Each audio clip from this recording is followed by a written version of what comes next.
شوهرش قربانی درگیری‌های دولت و طالبان شد. حالا چشم امید او و 7 دخترش به همین پسر 8 ساله است.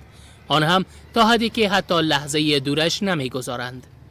نگران این که مبادا پسر به سرنوشت پدر روبرو شود. این بار مادر سینه را سپر کرده است. به بدن شوهرم گلوله زده شده. دیگر اعضای خانواده هم در اثر انفجار ماین کشته شدند.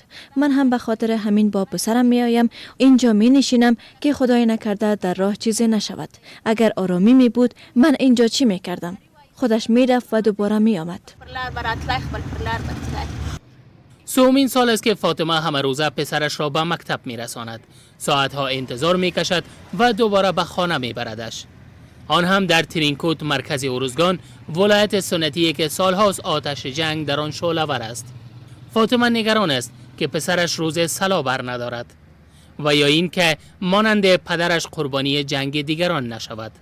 خواهران آستین برزدند تا هزینه‌های خانه و یگانه برادرشان را از طریق خیاطی تأمین کنند تا برادرشان مکتب برود و به گفته فاطمه آینده‌اش در سنگر مخالفان نباشد.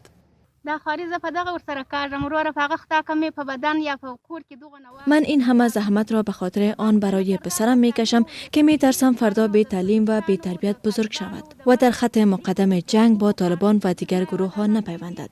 من تنها یک پسر دارم. نمی خواهم و نمیگذارم که بی تعلیم و بی درس بماند. می خواهم پسرم آدم خوبی شود. در آینده کار و زندگی خوبی داشته باشد.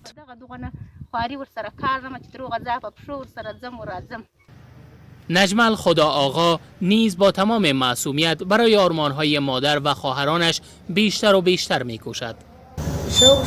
شوق درس خواندن دارم. بسیار دوست دارم که دکتر خوبی باشم. بسیار کوشش می‌کنم. مادر مسافرم با من تا اینجا می‌آید. خیلی خسته هم است. مادرش به او تا مکتب می‌آید. او هم به شکل مداوم به درس‌های خود می‌آید. می‌خواهد آینده خود را بسازد.